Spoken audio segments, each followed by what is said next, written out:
Hey friends, so in this video, we're gonna be talking about my biohacking slash ergonomic standing desk setup, and specifically the logic that went into it, the flaws that exist, and some recommendations if you want to actually add these to your own setup. And welcome back to the channel. If you're new here, my name is Michael, and we're all about exploring how to become the healthiest version of ourselves. All right, let's jump right in. So the first thing in my setup is my manual crank IKEA standing desk. And the idea for getting this in the very beginning was I heard the quote by Dr. James Levine saying that sitting is the new smoking. So I ended up going to grab a standing desk for myself to give it a try to see if I really would be more active. And the second thing was I was having a bunch of pain in my lower back. This can definitely be solved by a more ergonomic chair. I'm sitting in pretty crappy chairs, not the best thing ever, but now at least that I've been standing, that pain is just completely alleviated. The second thing in my setup is what I'm standing on right now, which is an anti-fatigue mat. And this is super necessary, especially if you're standing on a hard surface like hardwood. After like an hour, your feet will just start to hurt so freaking much and you'll have to sit down. But when you have one of these bad boys, you can stand for very long periods of time. The third thing is these blue light computer glasses that I'm wearing right now.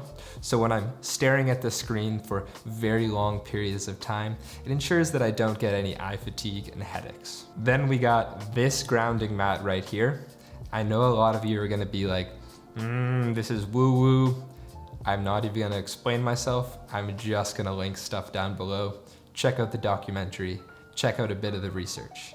It's pretty cool. Then we got an ergonomic mouse, which is the MX Master 3, and a wrist rest, which is from Delta Hub and is called the Carpio.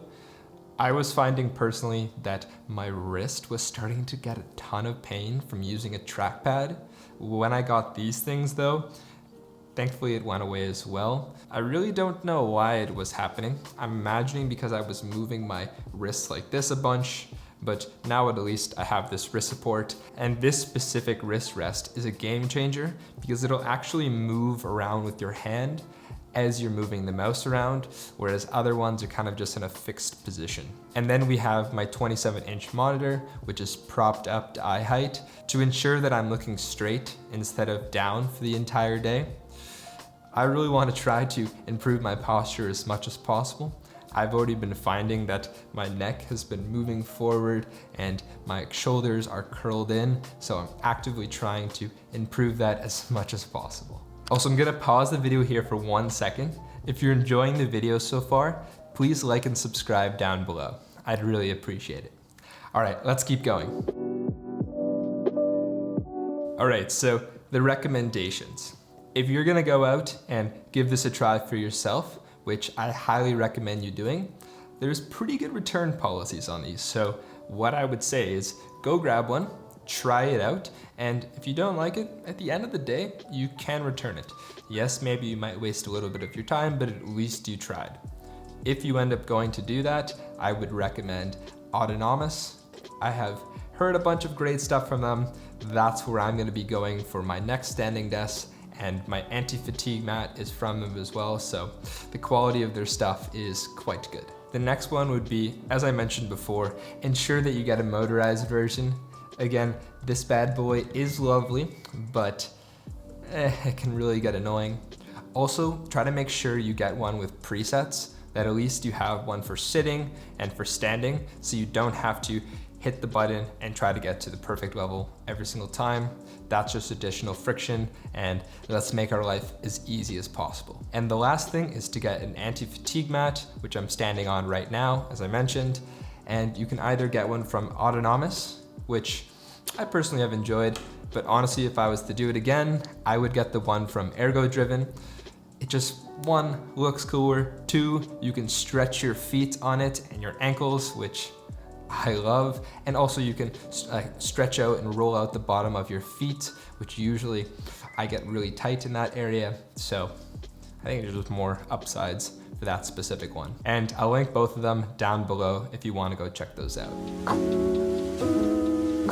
So of course, with any setup, there's always going to be flaws, and mine has a bunch. There's 3 that I really want to mention though. I spend so much time having to crank it up and get it to the right position. It gets to the point where honestly, I'm just standing for the majority of the day just because I couldn't be bothered and there's too much friction to move it up and down. I'll be replacing this one with an electric version in the near future. So I want to save you the pain that hopefully you don't have to go through the same stuff that I did. My mouse and the grounding mat are not a very good pair together. The grounding mat is not the best trackpad ever, so the mouse doesn't really move along it really well. What I had to do was just increase the sensitivity on the mouse, and I've gotten used to it. It's not a really big problem for me anymore. I think the benefits of having a grounding mat and being grounded for like 90% of the day is a lot more advantageous for me. Also, one more thing that I definitely need to get fixed at some point is I need to get an ergonomic chair, because the ones that I'm sitting in right now are just not good at all. I'm just slouching like crazy. They don't cradle my neck at all. They don't ensure that I'm keeping my posture nice and straight. Honestly, they're just the chair that I find at the current Airbnb that I'm at. This definitely needs to change. All right, well that's it. I hope that was helpful. If you're interested in more content like this, check out my review of these blue light blockers that help you 1, stare at screens for longer without getting headaches, and 2, properly release melatonin so you can have better sleep. All right, I'll see you in the next video. Bye-bye.